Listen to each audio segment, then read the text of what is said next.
you guys so much for tuning in. Keisha, I see that you are here already. You need to get a prize for being the first one logging into the second segment of the day.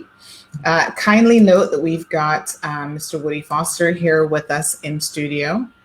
And I see a few people. We've got 25 people already logged into Instagram. So we'll give you guys just a few minutes to get back on the live stream, and then we can get started. So just a few preliminary announcements. The airport is preparing to be shut down. So we have, between essentially today and tomorrow, an influx of a lot of our returning students. The government does have a plan for those individuals. So please be mindful, if you are a parent, that you're aware of where your child is going, if they're going to take advantage of the self-quarantining options at the available hotels. And as we announced earlier this morning, it looks like it's Comfort Suites as a primary hotel, and then a secondary hotel is the Westin.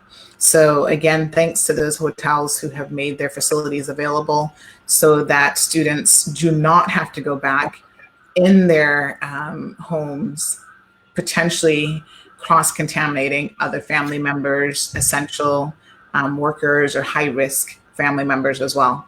So I think that that's a fantastic idea. Also wanted to really give a big shout out to the banks who have already stepped up to the plate, namely Bank of Butterfield and Cayman National Bank. And we understand now that the credit union has finally gotten their act together, and they're going to be offering something as well. I hope, and I've not gotten confirmation of this, but we hope to get some clarification that the credit union has now removed that $40 application fee that they were going to charge people to be considered to have, to be able to get the deferment of 1 to 3 months. That doesn't make any sense to charge people an application fee. And it also makes no logical sense to require people to actually come in to your facility to sit down with a loans officer face-to-face. Again, that defeats the purpose of social distancing. So social distancing is where we're doing our best to keep at least 6 feet as the optimal distance from other people. No touching, no sneezing in the air, walk with your handkerchief, with your napkins, and so on. So I'm very, very pleased. I see quite a number of people. We've got 83 people logged in on Facebook, 94. I just went up to 94, and some 33 persons on Instagram. So let's just get on with the show. Thank you guys so much for tuning in. It's my pleasure to have on the Cold Hard Truth, or morning edition, which is something we just started this week, to really try to keep you guys as updated as possible about everything that's going on here in your communities.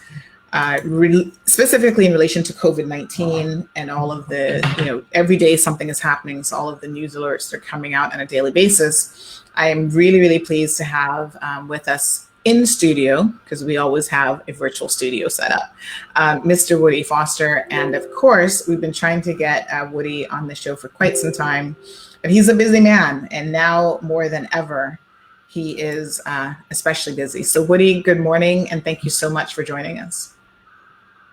Morning, Sandy. How are you? I'm good. Thanks a lot. Just a few quick shout outs, as we like to do it here in the morning. Christine, good morning. Thank you so much for tuning in. Daisy, she's tuned in. Lily, of course, is tuned in. Ruth, it says she's actually watching from Nicaragua. Janice, thank you very, very much. And Eunices, I always wonder if I'm pronouncing that right, says they've actually been doing everything through email. So thank you for that, because I think initially there was some information coming out from them that people needed to go in and actually submit an application and then make an appointment with the loans officer.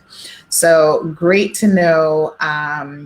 So Eunice is also inquiring about what the HSA number is for. So let me just clarify. In the morning segment, we had mentioned that we sent some messages to Lizette Yearwood, who's the CEO at the HSA, about people's concerns, in particular about the pharmacy and the proximity of persons in that very close space. She responded immediately and essentially said that they have been limiting it to just 10 persons, but still the pharmacy is not very big. It is very tight. And in addition to that, you can actually WhatsApp your refill requirements to that WhatsApp number. So that WhatsApp number that's on the screen scrolling at 925-7598 will give you the ability to simply send them a WhatsApp message. And guess what, guys? I tried it this morning. I just literally did it, and it works well. I gave them my date of birth, my name, what prescription I needed refilled, asked for a little bit extra just in case, we don't know where we're going with this quarantining situation. And they just said, what location would you like it to be collected from? And we're good to go. So it's times like this that we are trying to use technology and technological advances to try to get through this as easily as we can.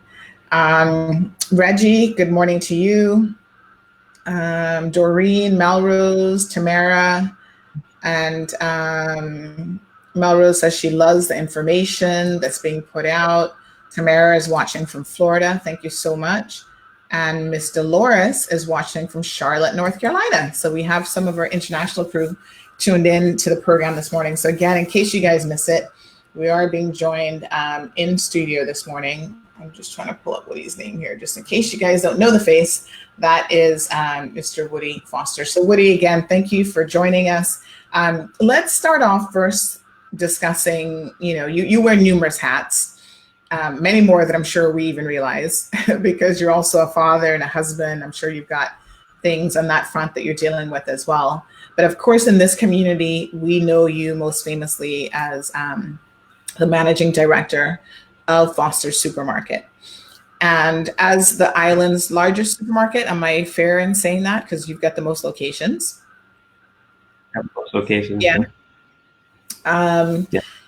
You've definitely had your hands full during this COVID-19 situation. Can you tell us a little bit about what some of the measures are that you have been taking to ensure the safety of both the general public as well as your employees?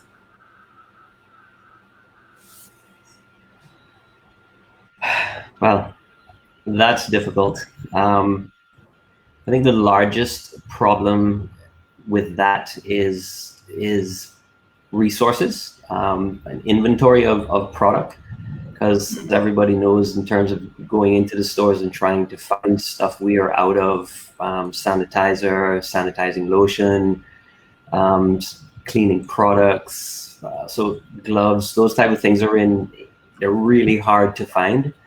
So it's difficult for all of us, not just Foster's Supermarkets, but our competitors as well, and first responders, to get the products that they need to do 100% of what needs to be done. So I'm not going to lie to you, it's very difficult. So in terms of making sure that every cashier has gloves and is changing them every time and properly sanitizing, it's really hard.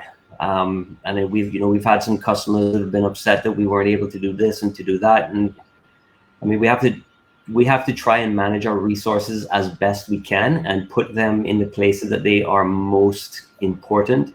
And then some of those things that come underneath that might not get done. But in terms of cleaning, we clean every day anyway.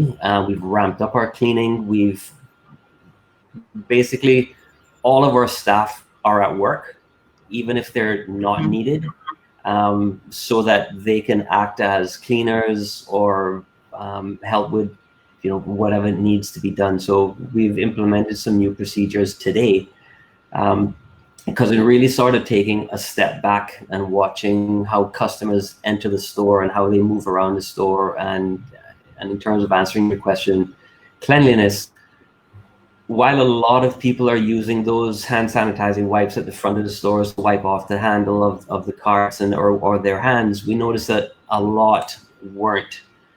And then we have those sanitizing wipe stations around the stores. So we're saying, well, if we just attack the situation from the front of the store when they first come in, maybe we can help with the spread, potential spread, from before they even get in the store, and it's easy for us to then maintain. So we've implemented some new procedures at the front of the store, coming in, kind of making one-way entrances, so coming one way, leave another. So we're just doing a lot of things. We're making a lot of adjustments as everyone listening and knows that this is a very fluid situation that's changing day by day. New procedures, inventory shortages, so you have to do things differently and become, exercise your ingenuity in how you're going to solve problems with fewer resources. It's just very fluid, very dynamic, and we're also communicating with our competitors in terms of what are they doing, so we can implement similar things. So the cooperation between us in the food industry has been incredible, and we can talk about some of those instances further in the show. Mm-hmm. Okay. Well, that sounds good. And I mean, that's, very hopeful in terms of we all have to, at this particular stage, just try to work together as best as we can. I do see a few messages starting to come in. I want to remind persons, I see Catherine just sent a message. It's quite lengthy. So I just want to remind people that for this particular format, the shorter the message, probably the better. Because when we try to pull it up on the screen, if it's super long, you can't actually see everything. So just keep that in mind. And also just a reminder for the persons tuned into Instagram, you can't see Mr. Woody, but obviously you can hear him. So just continue to listen in for that. So we'll take some questions in just a minute from our audience as well. But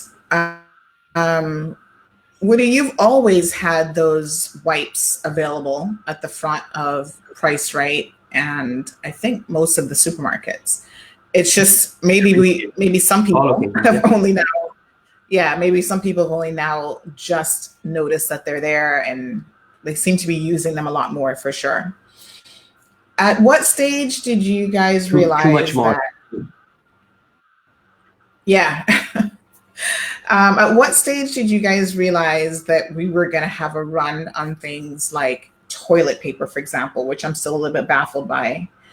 The hand sanitizers and so forth do make a little bit more sense. It looks like your light just went out there for some reason. So can you give me, it went back. I got a bit puzzled there. I'm not sure what just happened. What's that?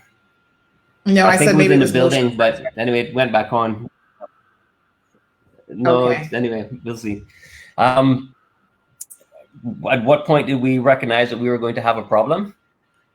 Yeah, like a shortage. We started to ramp up. We started to see some increase in sales prior to last week, and so we started to make adjustments to our orders. But by the time those adjustments were being registered, mayhem hit. And so we weren't able to change anything with our order patterns prior to it just going crazy. Right.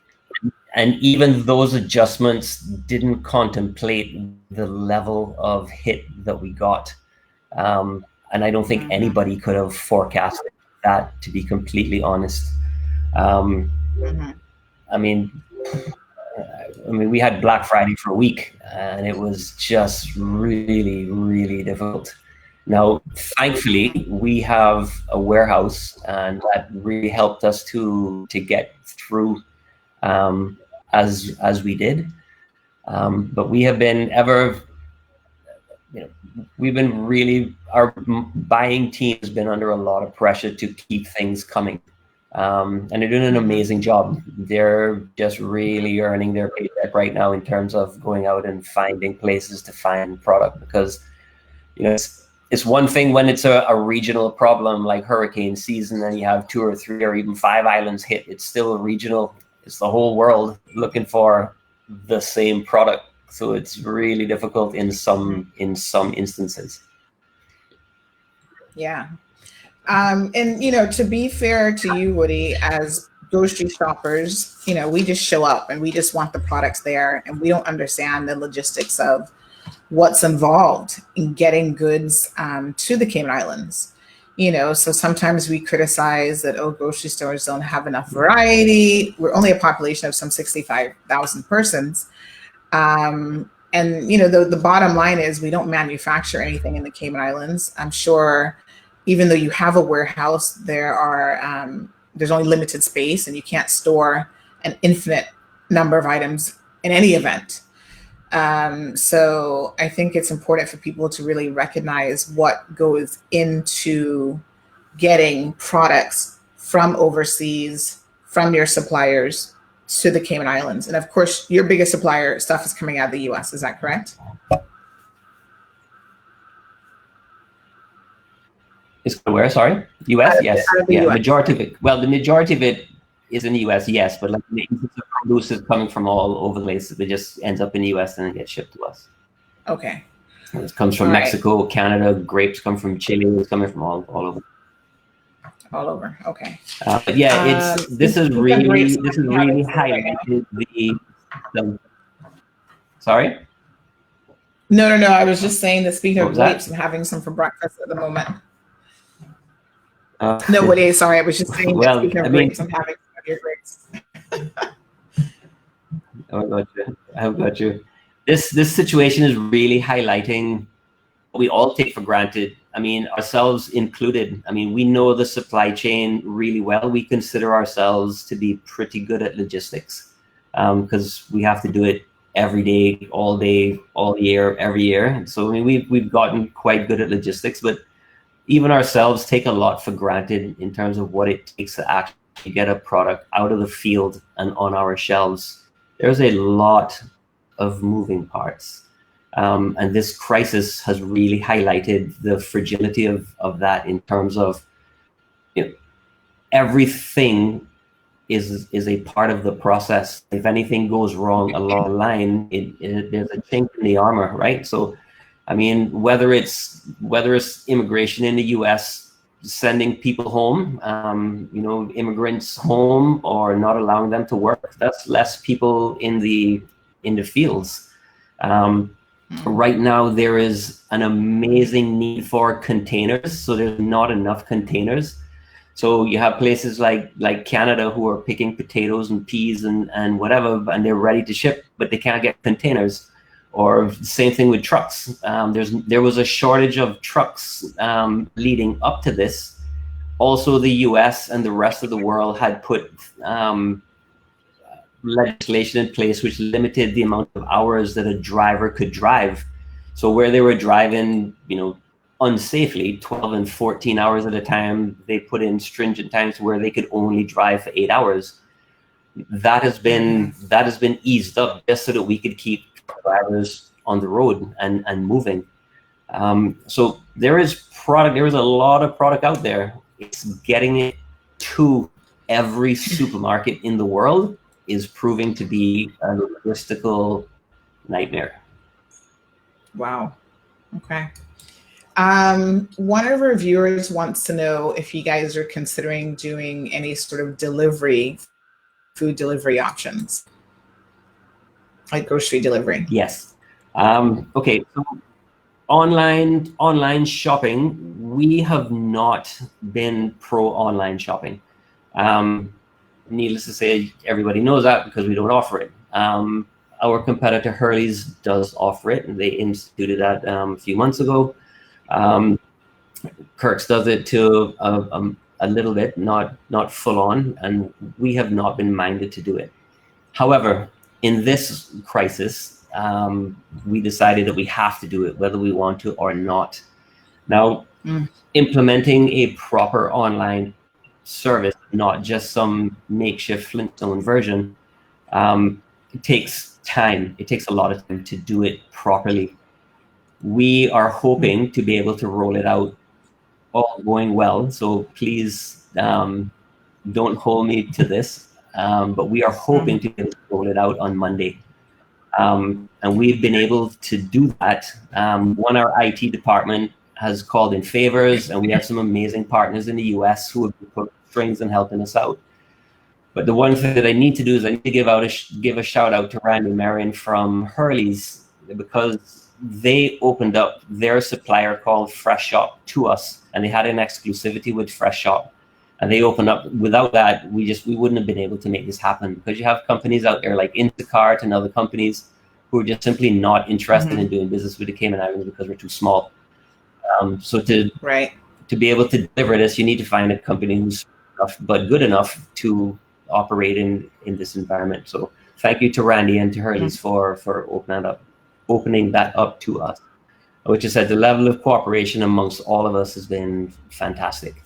So we're in the testing stages right now. There's a lot to do. Even our IT goes, oh my God, I thought I knew what it would take to do online shopping, but now that we're in it and getting it operational, there is so much to do. And 10 days is not a lot of time, but they're doing it. So hopefully we'll be able to get that rolling on Monday. Now, that's not going to resolve the problem because you can only do so much. You can only pick so many products in so much time without an army of people doing it. We're not really set up to be that type of a center. We're a supermarket offering online. So what we will do in the first instance is to open up online shopping. Once that gets going and we work out all the bugs and it's operational, then hopefully after that, all going well, we will do click and collect. Now, the difference between the two is online shopping is we deliver it to you, we won't be doing the delivery. We're hoping to outsource that through a company, say, for instance, hopefully somebody like NCI, who's a local small business who will then ramp up their delivery opportunities. So we will get it to them and they will make the delivery to you. We're also hoping to reduce the delivery fee so that we can just do that at cost and make it a cost-effective basis. Click and collect is where you order it, we put it together, and we bring it to your car outside the store. So you come to the store and wait in your car and we bring it to you. So all going well, within the next couple of weeks, we'll be able to offer both of those services. And then we'll see where we go from there in moving on. So we are trying our absolute best to just pull out all the stops to make sure and take care of this country as best we can. And when I say we, I don't just mean Foster's, I mean Kirk's, Hurley's, Cost You Less, the other small providers, just everybody. Okay. Well, that's amazing. And thank you for that question. So Annette, that should answer your question. Nancy says, we appreciate everything you're doing, Woody. Foster's has always been the best. So hopefully that's some words of encouragement there for you. Catherine says, I provided this idea to Woody via Facebook Messenger, but I'm not sure if he saw it. Maybe he could consider this regarding the supermarket issue spoken about today during the press briefing, where the supermarkets are still attracting hordes of people and it's causing a public health risk due to the close proximity in which people are coming into contact with each other and overcrowding the place. My idea is this: why doesn't the government and the supermarkets work together to create a time interval ticketing system with their current websites to allow people to book a time to visit the supermarket? Supermarkets have already made it possible for people to order things such as catering and groceries online. So use the same system, but make it more automatic instead of a person having to administrate it, and it would operate the same way. She goes on at length about the idea, but I think the gist of it, it's very long actually. I think the gist of it, we get, and you and I had actually spoken yesterday about this because I think it's a question, I guess, that's on everyone's mind. How can we go about, getting some sort of system in place that reduces the numbers?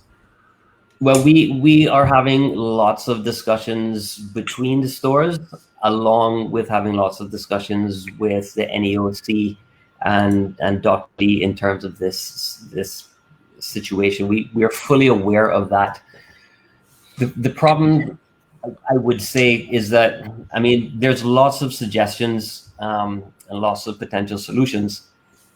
But the one that we keep coming back to is there is just so many people that are coming through the store to slow up the process. Just basic, it's sort of like traffic, right? And one choke point causes all of the traffic to back up.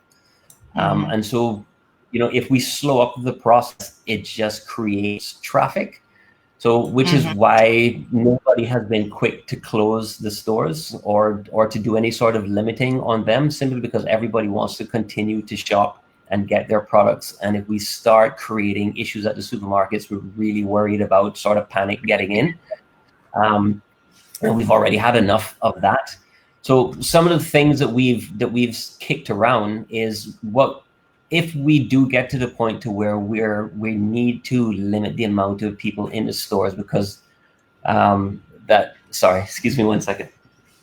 Yeah, I think you're right. I think it is the most sense of going on with the lights. My apologies. Yeah. Yeah, some of the things that we are looking at. If we do need to limit the amount of people that are in the store, if we're forced to go that way because there is simply more cases of COVID-19 and it's just too risky to continue doing what we're doing, then we are working towards that solution. And what we do not want to do is like what I'm sure you've all seen on your WhatsApp, all of the million things that are floating around is queues outside that are miles long. Because the weather in the Cayman Islands, thankfully, it's not raining, but it's really hot. And we don't want to bring in a bunch of sweaty bodies into the store, which gives us a further nightmare with cleaning. So we are trying to come up with a solution to where the customers can wait in their car, the AC running or the coolness of their car. And when their number is called, so to speak, they can come out, grab their grocery card and go in. So the first thing that we looked at was, if you've ever been to a busy restaurant that says, hey, come back in 40 minutes, like say in a mall, and they give you one of these little beepers with, red flashing lights, or they vibrate, or whichever one you've used, so you can continue and don't stand around wasting your time. We were looking at bringing those in, but to bring in the 2,000 that we figured we would need to cover every store, it was going to cost $60,000 first cost, and we don't have any use. We don't have any use for them after this situation. So while it seemed like a good fix, it's pretty expensive, along with all the other costs that we're taking on right now in trying to survive this situation. So we then really scaled it back to something a lot more basic, which is if we just get the ticket number system like you would see in any food counter, or even if you've used the Department of Motor Vehicles, they have, you're given a number and you wait for yours to be called. We're looking at a situation like that, and then maybe using big whiteboards we write people's numbers on so that they can see them from their car in the parking lot. So we've ordered those, and we're going to test them out and see how that works. If that's what we're forced to do in the future. And we're also looking at, those are some of the things that we've looked at to date. Okay. For some reason, I've lost my camera, so that's why people are not seeing me, but that's okay. Woody's handsome enough, we can keep him on screen. So Kara says, even before the coronavirus, I always wiped my shopping cart down and I use the disinfectant wipes. Shelly is asking what's probably the number one question at the moment. When will you have some Lysol spray back in stock? That's a very good question. And as I mentioned earlier, those type of products are in super high demand. Now, that particular brand is from a local supplier. We don't bring that in ourselves. They bumped up their stock, and like us, they started to see the sales go up, so they increased their orders, but they have a 3-month lead time on those products. So getting them is difficult. They're waiting on an order, and I believe it'll be here in early April, but I'm not 100% sure. But in the meantime, we're continually trying to get product, but it is super difficult on disinfectants, sanitizers. Even right now, because those products are so difficult to get, and everybody is told every second of the day to wash your hands, getting soap is getting difficult. So, I mean, we have bar soap. It's just hard to get the pump soap, but the bar soap is just as good, because the discussions out there is as long as it creates a foam, it's good.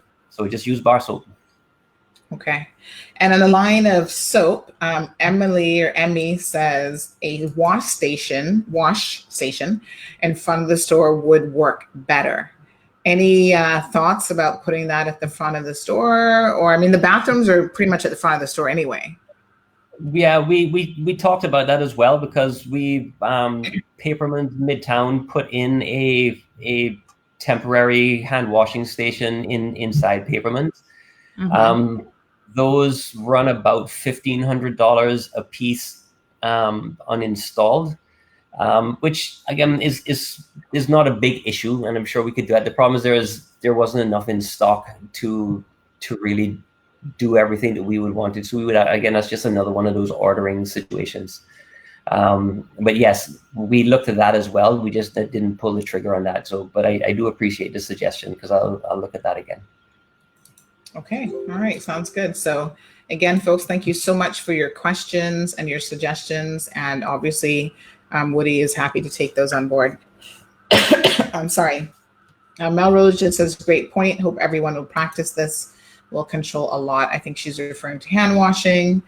Jeanette wants to know, please, would the stores set up donation baskets near checkout exits for the food bank and Meals on Wheels? So first of all, Jeanette, I can kind of answer part of that in letting you know that Woody has been one of the integral persons involved in the Cayman Islands Food Bank when they first launched. And I know he has been working tirelessly with that organization to make sure that they, as a grocery store, do their part. But we know right now that the food bank is in dire need of donations. So Woody, is this something that you could potentially consider in terms of just setting up a little area where people can drop some goods in for the food bank?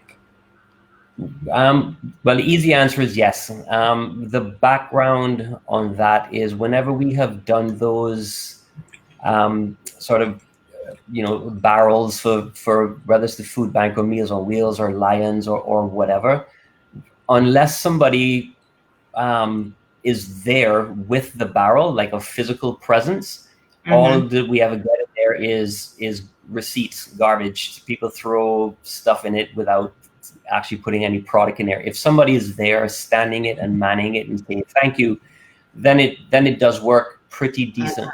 The problem that we had is that we stopped allowing all of that in this last 2-week period, simply because of social distancing is one of the big issues.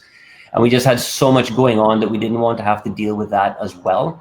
Now that things are quieting down to a manageable situation, we can look at that again. But I would also want to just make sure that everybody is comfortable in terms of the whole social distancing issue.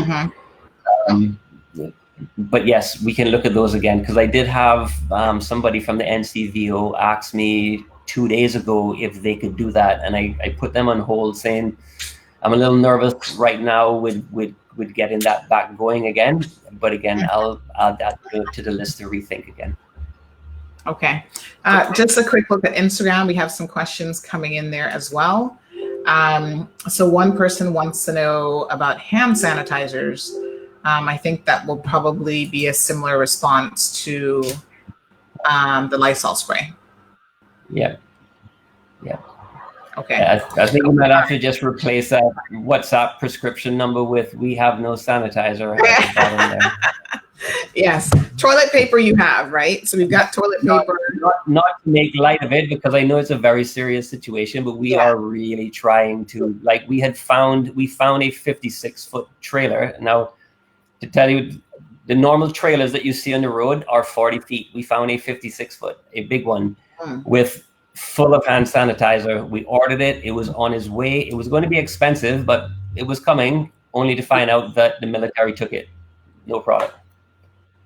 The U.S. military. So it's the U.S. military. Yeah. Yeah. So, wow, that's crazy. So it continues to be an issue. Yeah. All right. So another Instagram question says, are they talking to local farmers about increasing production? I guess that's kind of difficult. You can't force a potato to grow quickly. Well, we haven't, because in reality, the local farmers don't give us a lot of product because they can sell it. If they can sell it themselves, they make more money, right? Because they have to sell it to us at a price to where we can sell it at the same price as them. So if they can sell it themselves, they make more money. And right now in this environment, I believe they're selling all that they can produce, because I mean, the production of product in the Cayman Islands is insignificant to the consumption. There's no way that local farming can take care of local consumption, which is why we have to bring in what we have to bring in. I mean, we do our best to manage our purchasing to match what is like mango season, for instance. During mango season, we don't bring in any overseas mangoes unless Cayman has a poor crop. If it has a great crop, we don't bring in any. If they have a poor crop, then we have to. So we kind of do that, but it is difficult with the local farmers, because they never really know what they're going to have. We have to order in advance, right? So they can't just show up one day and say, "Hey, I have 100 pounds of tomatoes," and that can change anything that we do, because we have already ordered everything, because we have to order ahead of time. Mm-hmm. Yeah, that's great to know. And again, this is the logistical stuff that, we're not in the supermarket business, so we're just consumers. So all we know is we show up, we give you your money, we purchase product, and we don't really understand a whole lot of these things that go on in the background. Melrose was wondering if you could have a staff member stand right there and encourage customers to use the wipes. But in normal circumstances, sorry? Yes, sorry, I couldn't hear it. You were saying under normal circumstances. I couldn't hear that last bit where you said under normal circumstances. No, sorry, I was saying under normal circumstances, we do buy almost anything that the local farmers give us, and we can generally sell whatever they give us, because really it's not a lot of product in terms of what the local consumption is. But in terms of answering the person's question, they are not bringing us very much right now, because they can pretty much sell everything, because right now consumption is just crazy. And at some point in time, if we could actually talk about that multiple times, because I really would like the message to get out to Cayman, is people are consuming as if we have no problem. I mean, they're thankful that we're working as hard as we're working, but they're just consuming as if there's no issue.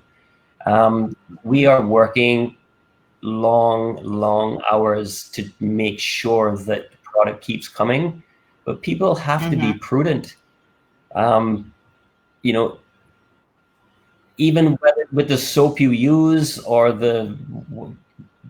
be mindful that it might not be here tomorrow. And I don't mean to say that to create any panic, because there's nothing to make us believe that the US is going to stop shipping anything. There is absolutely nothing that tells us, excuse me.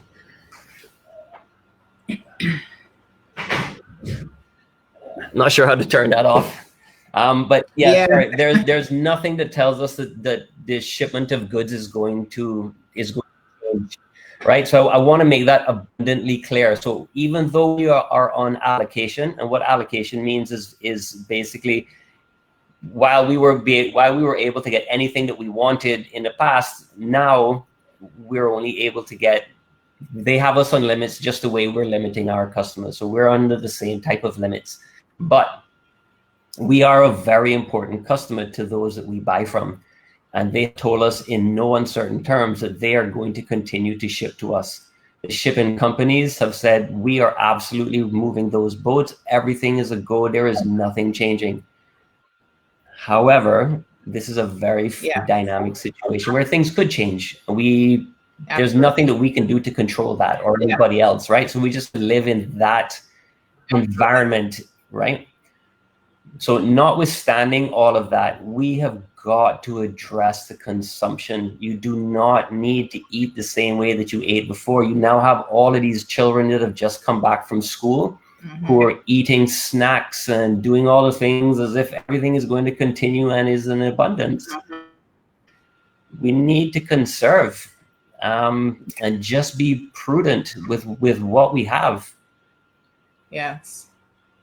It's a good point, Woody. And, one of the conversations that I have on my list of things when we have more time, when we're not in an emergency dialogue like this, is to talk about the consumption on a regular basis in this country that contributes to Mount Trashmore, and why we can't get that under control, because nobody, including myself, and I'm guilty of this because I'm like the biggest waster.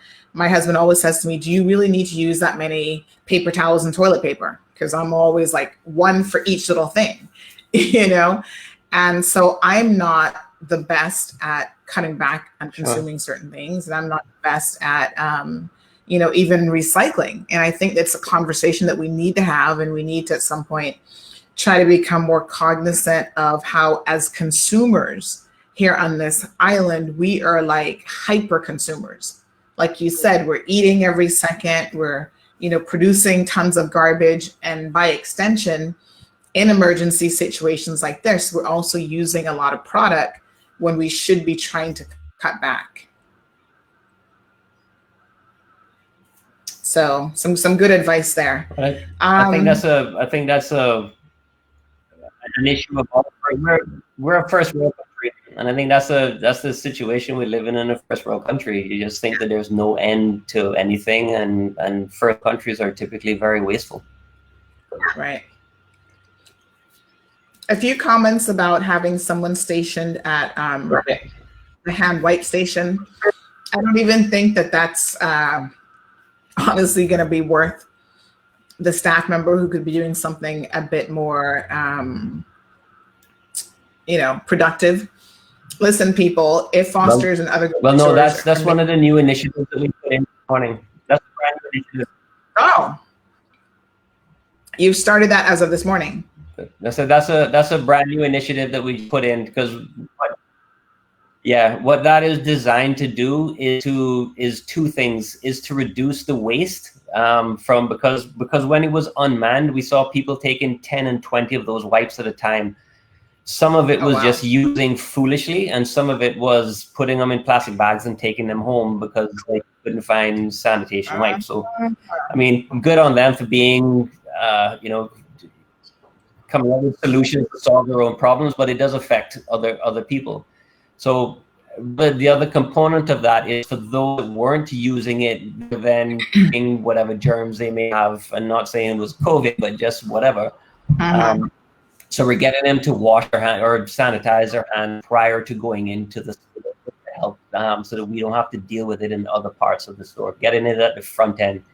And it also gives us an opportunity to just remind people of their social distancing, and just that personal interaction we think has many benefits. So it's a new initiative we started today. Okay. All right. Well, there you go, guys. Again, Woody's ahead of the curve. First Lady Jayanne says, are suppliers to Foster Store aware of these measures? I'm not sure what measures you're referring to. So if you could clarify that, we can certainly get back to that question. Karine, regarding stock, I think Woody has just addressed that they don't foresee any supply chain or stock issues. However, we are in very unpredictable times at the moment. So do not use product as though you think there will be an unlimited supply. Try to conserve as much as possible. We all have a role to play in this process. Eunice says that she's trying to find Huggies number 5 diapers. Anyone has any Huggies number 5 diapers? Can you find out? Because Eunice, I don't know if you go to the cash and carry. We work on breakfast. But when I was in the diaper business, thankfully that's now over. I used to go there and just buy it by the case. So I think he could probably check with Progressives and maybe some of the other suppliers on island to see if there's any number 5 diapers available. Could I jump in? Mm-hmm. I could jump in on that one. Progressive has closed their cash and carry so that they can focus on delivering product to the suppliers. Okay. So I made a note of it to check on number 5 and just to see if there's an issue. But if we don't have it and the local suppliers and the other local or competitors don't have it, then that means that Progressive is out. But I'll check. I made a note of it. Okay, very good. Tamara has a question. Again, Tamara is watching from the States. She says, in regards to social distancing technique and how Price Right is set up with cashiers and customers interaction, what is being done in regards to that? So anything specific at Price Right? And I think what she means is you are literally right there by the cashier as you're checking out. Any recommendations? You know, one of the things I actually thought about, Woody, and I don't know. Yeah, sorry. One of the things that occurred to me is to encourage social distancing. You know, we saw a viral video from the a lot of the physicians saying hashtag stay at home came in. I think that was great. Those types of things do tend to be effective. But even just the wearing of shirts, which I know you guys have your staff uniforms and stuff, but just the wearing of shirts that say, you know, I don't know what exactly they'd say, but stay 6 feet away or, you know, whatever. So there's a lot of things that we can do to remind each other. I think human nature, culturally, we're used to running up to people, getting very, very close to them, wanting to shake their hand, wanting to hug them and all sorts of stuff. So we are breaking the norm, but this time that we're in now, this is what we're going to be creating. This is the new normal, you know, so we're going to have to change a lot of our personal habits. We're going to have to change a lot of our habits as a community and break away from wanting to be in that personal space with other people. So have you guys considered anything specific to Price Right and how to, you know, maybe distance people a little bit who are checking out at the cash registers? Yes, we have. I just sent you on your WhatsApp a picture that we found from a Dutch supermarket. Perfect. I don't know if you want to put that up on the screen if you can. Basically, what it does is there's like a little plastic thing that we'll put on the ground and ask you to stand on that while waiting. Now, how they have it, if you'll notice when you look at that picture, that is 6 feet apart. We don't have the space to do 6 feet apart. So we're going to look at, say, 3 to 4 feet. Again, just so we can sort of keep that distance.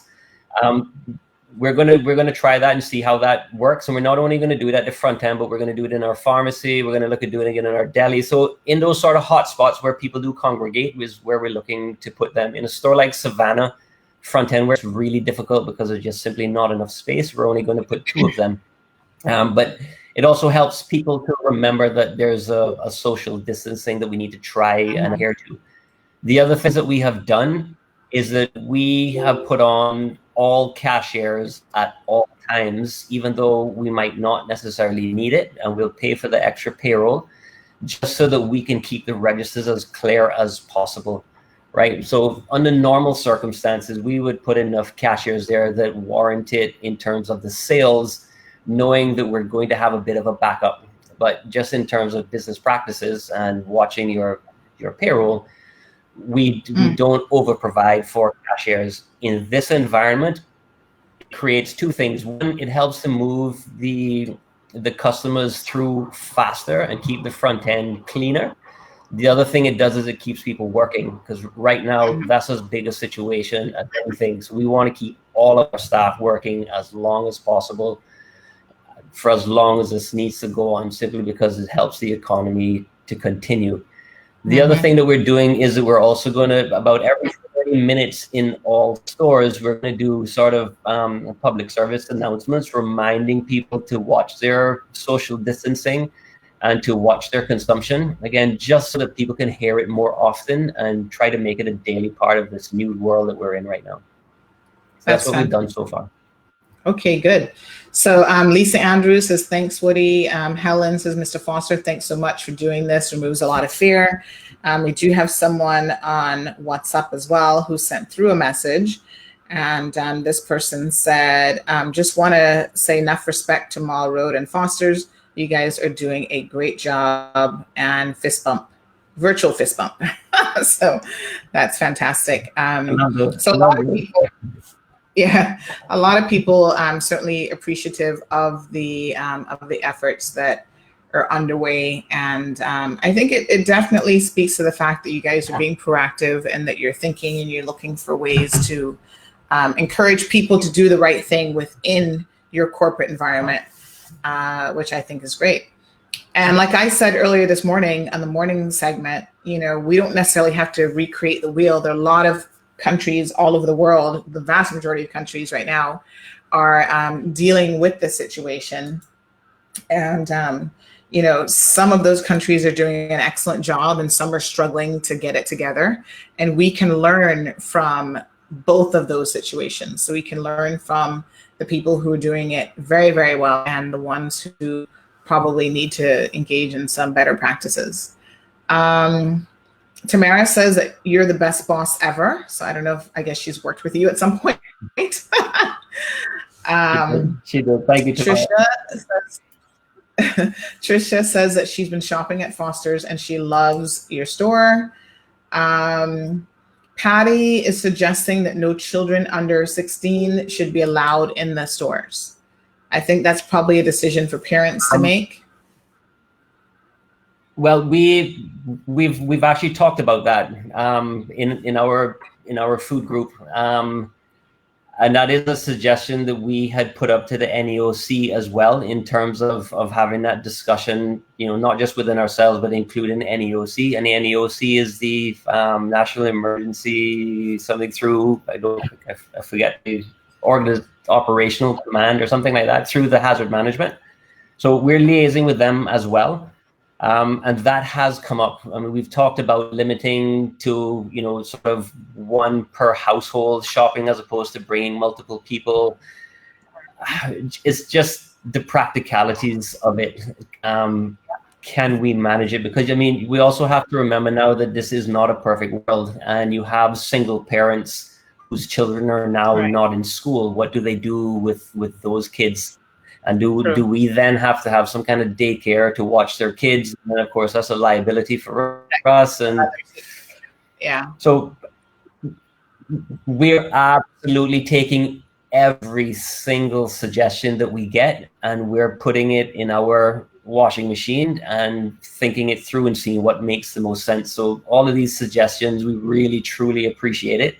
And sometimes they're the same suggestion, but with a little bit different spin. And that makes all the difference in terms of whether it's implemented or not implemented. Sometimes not implementing what you thought was a good suggestion is also good, right? Because things can go wrong. Yeah. So we really do appreciate the suggestions. And if you can keep them coming in, whether they come in through Marl Road, through Chamber of Commerce, through sending them to somebody that in the store, we don't really mind where they come from. Just keep them coming. We're happy for it. Okay. And Patty, I think that as a parent, I've not been, definitely not in the last couple of weeks, taking my daughter out, although she loves grocery shopping. She sees it as something fun to do. I have not been taking her to the grocery store. So I think that's a suggestion that parents, if they can, if their situation allows for it, that they need to consider strongly, like what he said, just sending one person to the grocery store to do the grocery shopping. That helps with congestion in the supermarket, on the streets, and everything else. Sue says that you're doing a great job and very well organized. Carrie Dean says to keep the job up. Sue actually says that you're doing a better job than the supermarkets in the US and the UK, in her opinion. And Maislin agrees with the suggestion that children should stay home. Shanae is asking what provisions might be in place for people who do not drive. Should you roll out this process? So I'm assuming she means the delivery process. But if you don't drive, then you don't have to worry about it because your food will be delivered. That's correct. We're hoping to be able to roll out the online soon, but you can also call Island Grub. Island Grub is a great small business, locally owned small business that would, happy to do that. They're trying to ramp up their services because they typically do that with us now. They don't do a lot, but they do some. But they would love the extra business. NCI also does that. So check with some of the local couriers who offer that service, and they can get started on that now. Okay. Because it's a great, you gotta remember, it's a great opportunity to keep local. Yes. Yeah. And I mean, I've been saying this from day one. There will be businesses, even during this situation, that will thrive and will emerge and do extremely well because of the nature of what it is that they're offering. And obviously, there will be other businesses that are going to feel some really tough times ahead. Lily wants to know, Lily has a comment. She says, thanks very much for keeping the prices the same in your supermarket. So let's talk about this because, we have had some complaints of people who think that you are price gouging. So if you can just explain for the benefit of the listening public, what is happening at the moment with your pricing structure. Nothing has changed with our pricing structure, and nothing ever will. I'm getting better. I'm a relatively emotional person in that any time and you'll know this, Sandy, because you send me quite a lot of things in terms of, hey, I heard this, and I deal with it immediately because I take it personally when we have failed or when we have disappointed a customer. But that gets difficult to wear that all the time. So I think I'm getting better at dealing with when we drop the ball. I still take it seriously, just trying not to take it so personally. But when it comes to price gouging, I really take it personally when we get accused of price gouging, because I know who I am, and I know where we come from, and I know who our family is, and I know how we operate. And it really upsets me when we get accused of price gouging. I can tell you right now categorically that we will never, ever do that. Now, do we make mistakes with pricing? Yeah. And get things wrong? Yeah, absolutely. And when we do, if it ends up on social media, no problem. That's the world that we live in, and shame on us for getting it wrong, and we deal with that. Just please do not accuse us of price gouging, because it will never happen. Because if you notice, walking around the stores, our ad is still in place. We have not pulled our ad. We have not pulled any of the little temporary price reductions off the shelf. Everything is still going. Now, fair enough, we might not have the product because of the situation we're in, but if we have the product, you're getting it at the price that we advertise it at, or we had it. So all of that is continuing to go. And that's not really sound like somebody who's price gouging. And I will say that is the same for our competitors as well. So I would really hope that discussion could go away. But if somebody sees something, then sure, say something, but ask the question. Don't make an accusation. Okay. Jeanette wants to know, has this crisis made you have a different outlook on supply chains originating from China? No. No, okay. We haven't, because there's been no evidence that we're aware of in terms of the germs coming across on cardboard boxes. Obviously, if that changes, then that'll be something that the whole world will have to deal with. Because if you take China out of the equation, I'm not sure how the world function at this stage of the game. Yeah. Because I mean, maybe not so much with groceries, because there's lots that most of it doesn't China in terms of groceries, but yeah, China. I don't know how the world would handle that. The biggest issue in terms of manufacturing continuing, but no, we haven't had any conversation about it. Okay. Sheena wants to know whether or not I see Sheena's comment. I will. We'll look into that as well. Yes. Okay. Because I know in the past it's been done for other kind of major disasters to help with making it. Melita says that she's willing to volunteer. Yeah, I will admit we dropped the ball on that. Okay, Melita says that she's willing to volunteer a few hours to help monitor the donation cart, and hopefully others will do the same. So if you need volunteers, I think Melita, one of the things that he said is they're trying to work out the logistics of, especially with the social distancing, if they make that decision, how to make sure that they can maintain that distance, but volunteers are willing to step forward if the issue of finding someone to man the station becomes a problem. Camille says that Woody's always ahead of the curve, even in normal times. We'll have to do that, Sandy, through those particular companies. So what we could do is tie the two together, put those volunteers to speak to Meals on Wheels or NCVO or Food Bank directly and do it through their volunteer procedures. Right. Okay. All right. Just Sarah says Progressive has Pampers, but Progressive Cash and Carry, just Sarah, in case you missed it, is closed at the moment so that they can assist with supplying of goods to the stores. So you can't roll up on cash and carry right now because they're not going to take your cash and you can't carry it. Shan says, my heart to your heart, a meter apart. Yes, just keep this physical distance at 6 feet. Michael, we addressed home deliveries, so you might have tuned in a little bit late, but the beauty of these shows is you can always go back and watch them at your leisure. So home deliveries was actually addressed earlier, and it's rolling out, hopefully a soft rollout for Monday. So I'm sure Woody will give us more information that we can put out there to the consumers and how that will work. Jasara says that's why I love to shop at Foster's. Great job, Mr. Woody and team. Gladys is referring to our usage of not using more than one sheet of probably paper towels. Sandy is in for it. Says excellent. That's the hand. Oh yeah, so let's talk about some of the other things that I saw at Countryside. I haven't been to airport, although I may go there today because there's something I'm looking for I can't find. But Zaya, I think his name, says here at Camana Bay, hot, I think they meant to say hot food that's covered.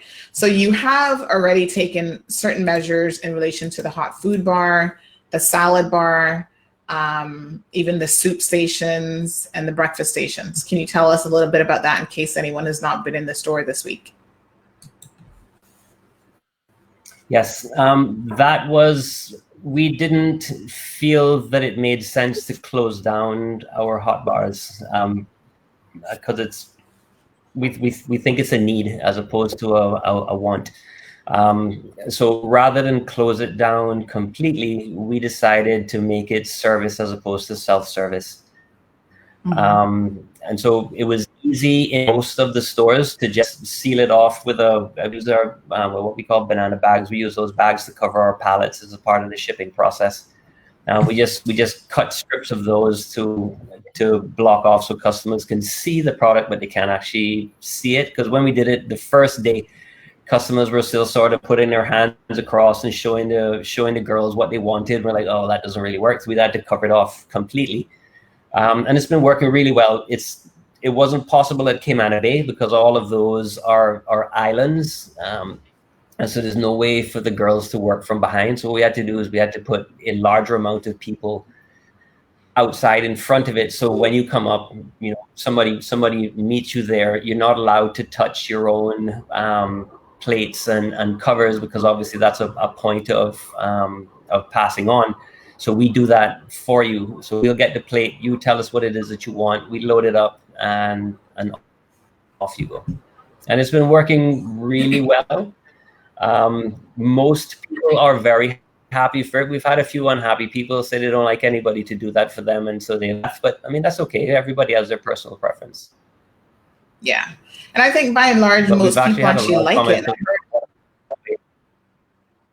Yeah, and when I was in there I was saying that I think the vast majority of people prefer the method that you have now. And I think it was Tuesday, I heard a gentleman say, it's about time.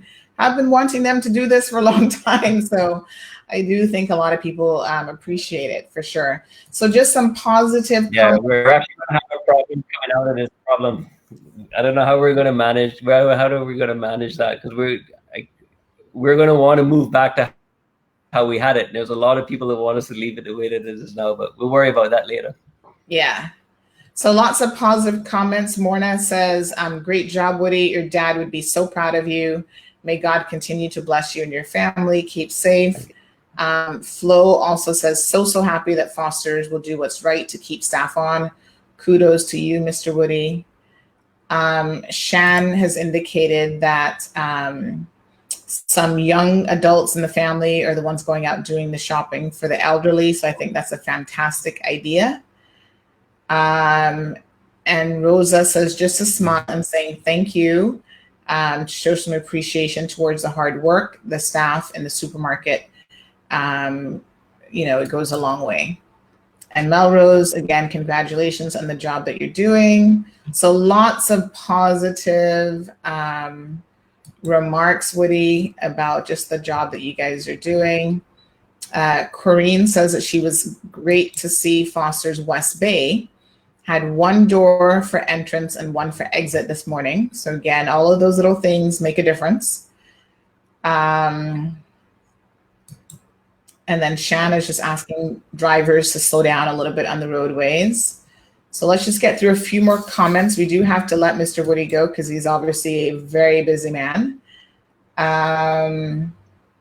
Someone says that if you have small kids, maybe they could wait outside and someone brings the food to them. Okay.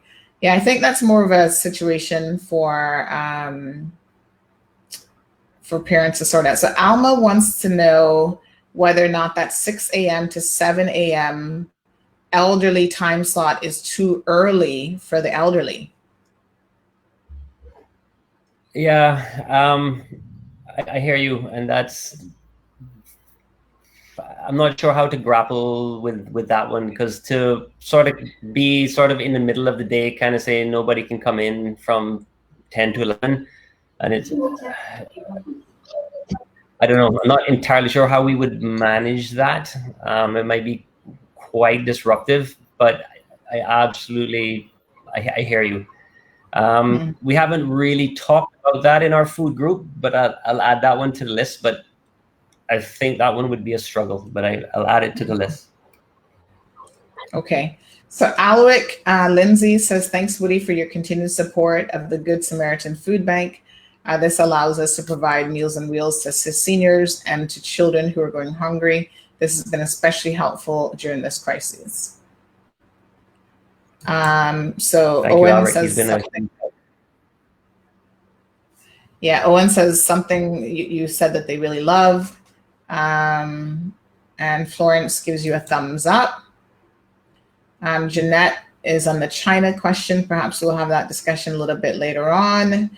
Jamie says, well done, Woody, class act and always a calming force in a disaster. So let us switch. Speaking of calming force in a disaster, let us just for a few minutes, because you've now been with us for an hour, so we don't want to keep you too long.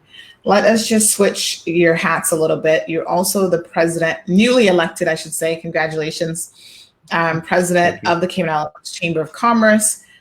What a start to your tenure. I mean, this 2020 has just been a crazy year.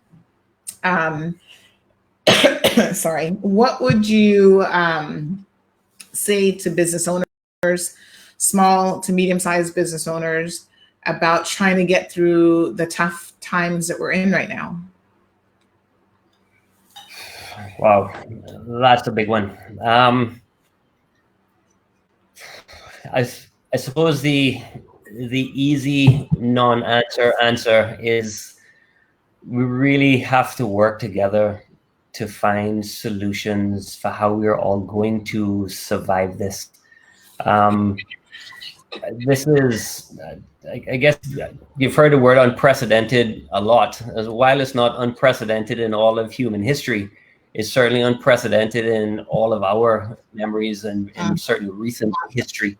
To have such of such a magnitude where it deals with the whole world, to where we have our entire tourist product just decimated. It's not an easy thing to deal with and to just simply have answers for, right? So one thing I think we should not do is blame the government or just start blaming everybody for this, that, or the other, and not say they're not doing enough and blah, blah, blah. We really have to try in all things to stay calm. And that's easy to say. I know it's easier to say than to do, but we need to find ways to take care of those who are struggling to take care of themselves. Like, you know, I know the government has made a one-time, I'll call it a gesture, is not quite the right word, but $600 to the taxi drivers and that industry, which is great, and it's a huge help. But we don't actually know how long this process is going to be on for. We don't know if it's 2 weeks, 1 month, 4 months. We don't know.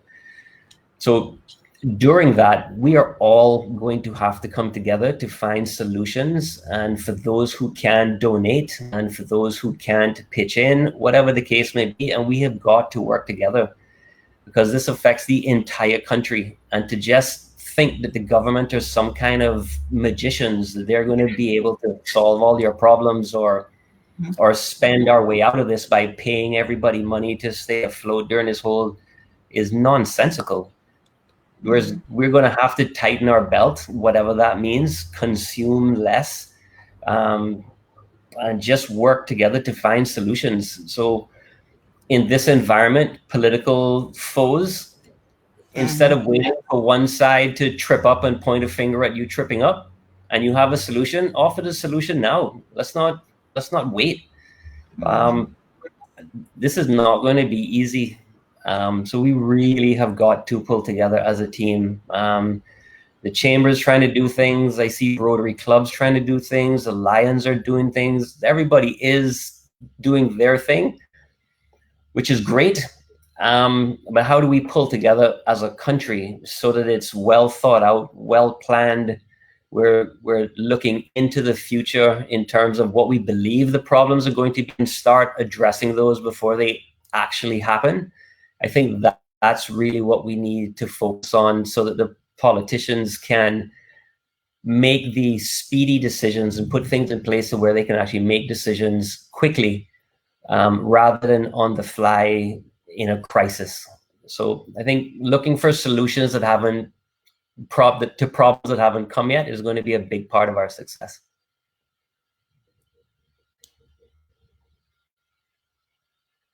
An ideal time for us to, yeah. Can you hear me, Woody? Yes. Okay, great. Yes, I was saying that this is probably an ideal time for us to wrap things up. Thank you, Woody, so much for coming on to the Cold Hard Truth this morning. We appreciate the time that you've taken out of your extremely busy schedule. And again, you know, as a community, we are supportive of the efforts that Foster Supermarket is putting in place to try to keep the public safe whilst still allowing us to grocery shop, because, you know, during times like this, it's good to have something that is normal or feels a little bit normal. And I know grocery shopping, you know me, I'm always in the grocery store actually.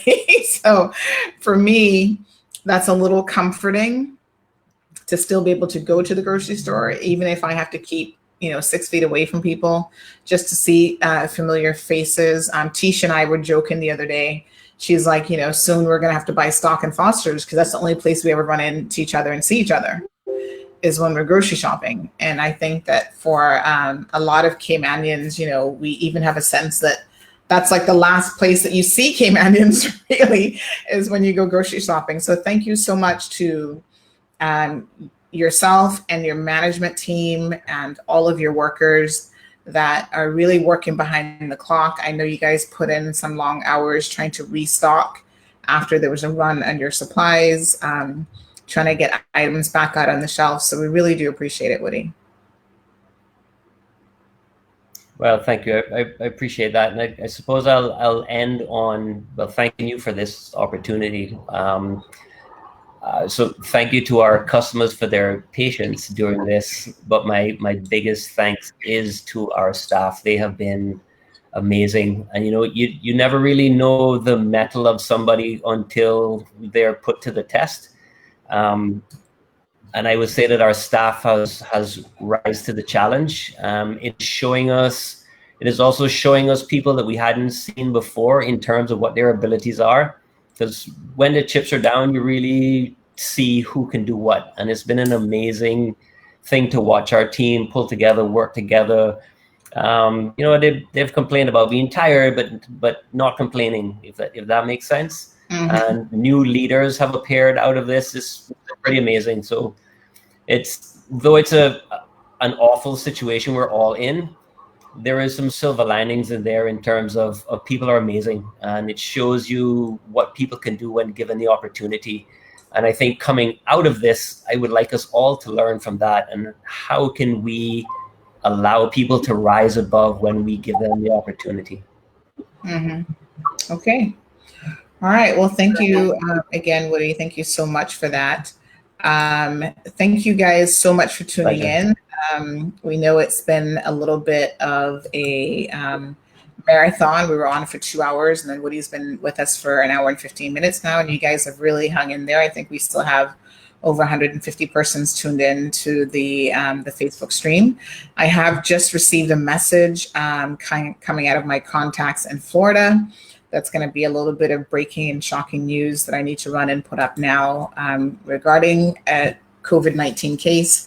I think you guys will find this interesting, and it just really reiterates the point that we are all connected in this world, whether we're here in the Cayman Islands, Florida, California, halfway around the world. There is a great level of connectivity because of travel, because of technology, and the sharing of information and how we do things. So again, my thanks to all of you. Kim said that she is in the US, but she loves watching Cayman Mall Road, and she's lived in Cayman a couple of times. And she was very happy to see Woody on here, and all the efforts that he does as a member of this community. So again, thank you all very, very much. 161 persons still logged in here at 11:18. We will be carrying the live stream hopefully at 2 o'clock. And remember, folks, it's somewhere between 2 o'clock and 4 o'clock is what we've been told by the staff at government, simply because at the end of the day, they're in meetings. It's very, very fluid. It's a very fluid situation, and we've got to be flexible with the government officials. But they are trying to have daily press conferences Monday through Friday with a panel, and we certainly appreciate the information that they are providing. So we will live stream that, and then in terms of tomorrow and weekend morning sessions, we'll kind of see how that goes here on Cayman Mall Road, but we'll definitely keep you updated as much as we possibly can. So continue to send your questions in. Remember that next week we'll pick a day when we do another segment of Seek Out Sandy, which is our new show where basically it's just a Q&A segment where you ask the questions and we're gonna get you the answers. Send them in advance, because some of them we may not have the answers to, and we have to go to government officials and other people to inquire. So the one question that quite a few people have been asking, and I'll answer that now, is whether or not the food market would be closing. And we have received word that the food market will not be closing.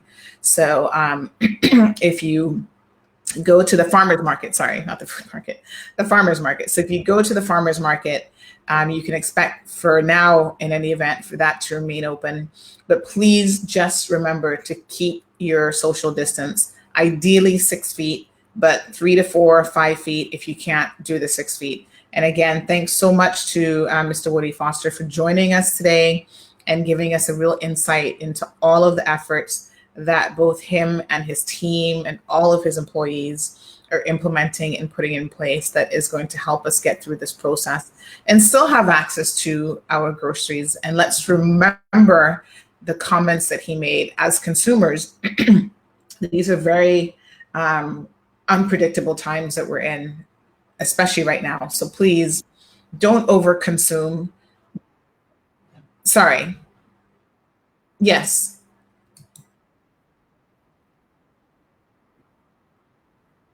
Yes.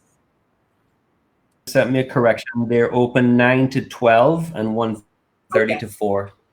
Okay. All right, good. So 9 to 12 and 1:30 to 4. 9 to 12, 1:30 to 4. All right, folks. Yeah. So Progressive is still open. Yes. So go out and do your shopping there as well. Woody will probably send me an update about the diapers.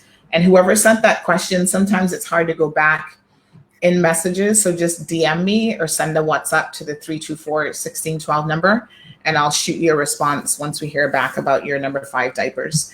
So thank you for that real-time update. So Progressive is still open. Okay, very good. All right, folks. So again, remember that as consumers, we don't have to overeat. This is a great time to maybe go on a diet, cut back, try the fasting diet, do our part, because we're all in the same boat together. And whether or not we rise or we sink is going to largely be determinant on what we do individually and collectively as a community. So folks, please stay tuned and be safe. And once again, we appreciate the love and support that you've been showing here to all of us at Cayman Mall Road. Have a wonderful day.